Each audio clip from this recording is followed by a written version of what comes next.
اس کا ذرا سا تفصیلی جواب دے دیجیے گا. شادی کے بعد ظاہر بات ہے یہ ممکن ہے کہ آپس میں نباہ نہ ہو، تو تمام کوششوں کے بعد جو ڈیٹیل کے ساتھ قرآن میں بیان ہوا ہے اس کے بعد بھی اگر حتمی فیصلہ طلاق کا ہو تو برائے مہربانی طلاق کا جو ہے نا سنت طریقہ ذرا آسان اس میں لفظوں میں نا. بہت امپورٹنٹ سوال ہے. میرے خیال ہے آپ نے جتنے مسائل پوچھے ان میں یہ سب سے اہم سوال ہے. پہلی تو بات یہ ہے کہ 3 طلاق والا مسئلہ ہی غلط ہے کہ 3 طلاقیں ضرور دینی ہے کہ بیوی کون ہی ہے تسی. طلاق ہے ہی ایک ہے اسلام میں. ایک طلاق سے میاں بیوی کا رشتہ ختم ہو جاتا ہے. صرف یہ ہوتا ہے کہ 3 طہر تک یعنی 3 دفعہ عورت کو پیریڈز آئیں اور وہ پاک ہوں، اس دوران مرد اس عورت کی طرف رجوع کر سکتا ہے بغیر نئے نکاح کے. اس کے بعد وہ بھی آزاد یہ بھی آزاد. چاہے تو پھر آپس میں یہ شادی کرے چاہے کہیں اور کر لیں. اگر ایک طلاق دی ہوئی ہے تو ضرورت کیا ہے؟ ضرور 3 دینی ہے. ایک دے کام ختم کریں تاکہ آپشن باقی رہے. کل کو کوئی صلح کا مسئلہ بن جاتا ہے، اس نے 5 سال تک وہ بھی نہ شادی کرے یہ بھی نہ کرے تو نئے حق میں نئے نکاح کے ساتھ دوبارہ ہو جائے گا. لیکن اگر 3 ہو گئی چاہے کٹھی ہوئی چاہے علیحدہ ہوئی، میں نے آپ کو بتایا صحابہ کا اجماع ہے اس مسئلے پہ، تو وہ طلاق تو واقع ہو جائیں گی. توہر میں دینا بھی شرط ہے. ہاں توہر کے اندر دینا یہ تو ہے، لیکن اگر کوئی بغیر توہر کے بھی دیتا ہے وہ ایک طلاق شمار ہو جائے گی. صحیح مسلم حدیث ہے، حضرت عبداللہ ابن عمر نے حالت حیض میں طلاق دی تھی اپنی بیوی کو. آپ صلی اللہ علیہ وآلہ وسلم نے فرمایا رجوع کر، تاکہ وہ اس کے وہ پیریڈز اور وہ سارا دن شمار کرنا آسان ہو جائے. تو عبداللہ بن عمر سے پوچھا گیا کہ پھر وہ آپ نے جو دی تھی حیض کی حالت میں شمار کر لی گئی تھی؟ انہوں نے کر لی گئی تھی، اگرچہ دینا غلط ہے. اسی طریقے سے ہم اسی سے پلی لیتے ہیں مسلم کی حدیث سے کہ اگرچہ کٹھی 3 طلاق دینا حرام ہے لیکن جب دے دی جائیں گی تو شمار کر لی جائیں گی. مسئلہ نمبر 15 میں نے بتایا ہوا ہے. اور دوسری طرف اب پاکستان میں یہ وکیل بڑی مصیبت کھڑی کرتے ہیں. وہ کہتے ہیں جی کٹھی وہ 3 لکھوانی ہے کیونکہ پھر اگلا نکاح نہیں ہوگا. وہ 3 پوری کرواتے ہیں صحیح طریقے نہ مار دو انہوں کہ دوبارہ گنجائش نہ رہے. اس کا ایک سلوشن میں نے دیا ہے کہ خلا والا معاملہ کر لیا جائے.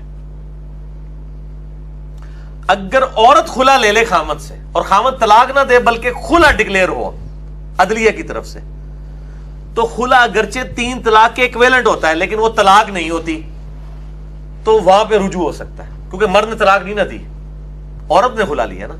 عورت اگر خلا لے لے تو خلا کی عدت بھی 1 مہینہ ہے. ہاں جی، طلاق یافتہ کی تو وہ 3 مہینے ہے نا، اس میں 1 ہے. ابو داؤد ترمذی میں حدیث موجود ہے اور مسند شافعی میں حدیث موجود ہے. سیدنا عثمان کا فتویٰ موجود ہے رضی اللہ تعالیٰ عنہ علیہ السلام کہ خلا والی عورت جو ہے وہ یہ صحیح سند کے ساتھ ہے. خلا والی عورت یعنی اپنے اسی پرانے مرد کے ساتھ دوبارہ نکاح کر سکتی ہے. حلالہ تو ہے ہی حرامہ ہے نا، حرامہ ہوئے لالا لالا تو لعنت ہے نا. یعنی چونکہ اس نے طلاق نہیں تھا نا لی ہوئی، خلا لیا ہوا تھا نا، تنسیخ نکاح ہوا تھا، تو وہ اپنے پرانے خاوند کی طرف بھی لوٹ سکتی ہے نئے حق میں نئے نکاح. اچھا، اس میں ایک چیز یہ کہ جو جس عورت نے خلا لیا ہے تو مطلب یہ کہ اس عورت نے اپنا آپشن ضائع کر دیا ہے. مرد کے پاس اگر وہ رجوع کر جائے تو پھر اسی طریقے سے اختیار ہے کہ وہ 1 دے گا. اس کے بعد مرد کے تو اختیار اپنی جگہ قائم ہے نا، قائم ہے وہ اپنی جگہ قائم. مطلب آپ کا یہ کہنا ہے کہ جب بھی طلاق کا ارادہ کرے تو صرف اپنے منہ سے یہی کہنا ہے کہ میں تمہیں 1 طلاق دیتا ہوں اور پھر وہ 3 مینسٹرل سائیکل پیریڈ کا ویٹ کر لے، اس کے بعد وہ اس کے نکاح سے خارج ہو جائے گی. ہاں، اس دوران وہ اپنے اس گھر سے بھی اس کو نہیں نکال گھر سے بھی نہیں نکالنا. اور اگر عورت کو کورٹ کے تھرو 1 طلاق بھیج دی اس کے بعد طلاق نہیں دے 3 ماہ بعد ختم ہو جائے گی. ہاں ختم ہو جائے گی، شرعی طور پہ تو ختم.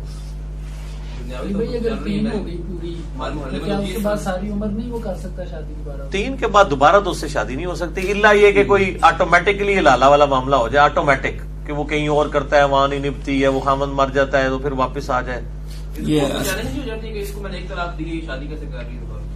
نہیں کر سکتی. نہیں وہ کر تو سکتی ہے، 3 مہینے سے زیادہ گزر گئی تو وہ کر سکتی ہے. آپ نے حلالے کی بات کی ہے، اس سے بالکل ہی پرٹیننٹ کوسچن یہ ہے کہ اللہ کے رسول صلی اللہ علیہ وسلم نے فرمایا کہ حلالہ کرنے والے اور کروانے والے پہ اللہ کی لعنت ہے. تو پری پلان جو حلالہ ہے، ایک تو قرآن والا حلالہ ہے. بالکل بالکل پری پلان. تو آج کے دور میں تو یہ بہرحال ایکویلنٹ ٹو زنا ہی سمجھا جاتا ہے نا کہ پری پلانڈ اگر کوئی حلالہ کروا رہا ہے 1 رات 2 رات یا جو بھی پلانڈ ہے اس کے تحت تو یہ زنا کاؤنٹ ہوتا ہے. تو سوال یہ اس میں کہ اللہ کے رسول صلی اللہ علیہ وسلم کے دور میں لعنت فرمائی ہے، یہ زنا کاؤنٹ نہیں کیا، اور اگر زنا ہی تھا تو اس پہ حد کی سزا کیوں نہیں نافذ کی؟ نہیں اس وقت تو بس ایک وعید بتا دی کہ اس وقت تو کوئی اتنی بغیرتی کرتا نہیں تھا، وہاں تو عورتوں کی جرت نہیں ہوتی تھی نا. نہیں تو یہ حدیث جو جیسے بتائیے تو کوئی نہ کوئی تو کرتا ہوگا نا. نہیں ضروری نہیں ہوتا کہ کوئی کام کرتا ہو تب بھی لعنت کی جائے، صرف ایک وعید کے طور پہ بھی بات بتا دی جاتی ہے کہ کوئی اس کی یہ پلی نہ لے لے، اس لیے بھی بتا دی جاتی ہے. اس طرح کا کوئی واقعہ رپورٹ نہیں ہوا کہ کوئی کرتا ہو، میرے علم میں تو کسی حدیث کی کتاب میں نہیں ایسی بات آئی ہے. وہ وعید کے طور پہ ہوتا ہے تو وہ ضروری نہیں ہوتا وہ پریکٹیکلی واقعہ بھی ہوا. ایک صرف ڈرا دیا جاتا ہے کہ یہ حرکت نہیں کرنی. جیسا کہ ابو داؤد ترمذی میں حدیث ہے کہ 3 چیزیں مذاق میں بھی ہو جاتی ہیں، نکاح، طلاق اور رجوع. اب کسی نے کہا کہ جی یہ کون ہوگا کہ جناب وہ مذاق میں طلاق کر مطلب جو ہے وہ نکاح کر رہا ہو سکتا ہے اس وقت ہوا ہے. نہیں مجھے آج بھی ہو سکتا ہے کہ لوگ کہ جی میں تو مذاق ہی کیتا سی، میرا تو ارادہ تو ہے ہی کوئی نہیں سی، میں تو تہاڈے کہنے تے ہاں کر دیتی ہے. لیکن اگر اس نے ہاں کر دی ہے اور لیٹر میں کر دی ہے جس طرح بھی آپ عورت کا کہہ رہے ہیں اور دباؤ کی وجہ سے نہیں بلکہ دل لگی کے لیے اس نے کہا میں تو مذاق ہی کیا ہے، تو وہ اسٹیبلش ہو جائیں گے اور طلاق بھی اسٹیبلش ہو جائے گی. یہ جو 3 طلاق میں جو سمجھتا ہوں، یہ جو 3 طلاق عام طور پہ لوگوں کو تو علم ہی نہیں ہے نا کہ 3 ہی طلاق دینی چاہیے، 1 ہی طلاق دینی چاہیے. وہ تو یہ سمجھتے ہیں کہ 3 دیں گے تو ہی ہم اس کے سب لوگوں کو ایجوکیٹ کریں نا. جی وہی میں کہہ رہا ہوں. تو اسی طریقے سے یہ شاید مغالطہ ادھر سے ہی آتا ہے کہ جب قاضی جو ہے وہ نکاح پڑھا رہا تھا تو وہ ایک ہی بات کو جو ہے وہ 3 دفعہ بولتا ہے، فلاں بن فلاں، فلاں بن فلاں سے سکہ راج الوقت نکاح قبول ہے، پھر کہتا قبول ہے، پھر وہ کہتا ہے فلاں بن فلاں، فلاں بن ایک بار ہی کہنا چاہیے، 3 دفعہ کہنا. ادھر ہی سے مغالطہ چلا ہوا، پھر وہ بھی 3 بار ہی کہے گا تو ہی ہوگی، مگر وہ تو ضائع کر دیا نا پھر. اس میں یہ کہ جی اس میں یہ کہ ایک دفعہ ہی کرنے سے نکاح ہو جاتا ہے. دوسرا یہ ہے کہ نکاح کے مسائل کے ساتھ ہی طلاق کے مسائل علماء کا کام ہے کہ وہ، میں تو جتنے نکاح پڑھاتا ہوں فری الحمدللہ، اور میں طلاق کا مسئلہ ضرور بتاتا ہوں. میں نے ایک مشورہ دیا ہے ان کو جو نکاح پڑھاتے ہیں کہ آپ جب شادی کا نکاح پڑھائیں نا، اتنی لمبی چوڑی آگے آئے تربیت میں پڑھ دیتے ہیں لوگ، پتا کچھ نہیں چلتا کہ پڑھا کیا ہے، ترجمہ ہی کم از کم بیان کریں. ہم تو کرتے ہیں. ہاں ٹھیک ہے نا. اور کم از کم یہ کریں نہ کریں، کم از کم یہ تنبیہ کے طور پہ طلاق کا طریقہ بتا دیں. تو انہوں نے بولا تو نے مجھے مار کھلوانی، میں شادی کران گیا طلاق کران گیا. نہیں طلاق کا طریقہ اس کے کان میں کہہ دے نا مرد کے، سارے نوں تو نہ دسو، انہوں دس دو نا. تسی اگر ڈردے ہو. نہیں میں نہیں ڈردا، میں تو قاضی کی گل کر رہا. نہیں ویسے میں آپ کو بتاؤں اس دن وہ بادشاہ ہوتا ہے. اچھا ہاں بڑا ڈر ہوتا ہے کہ ناراض ہو کے نہ چلا جائے، نکاح ہی رک جائے گا. ہاں ظاہر ہے.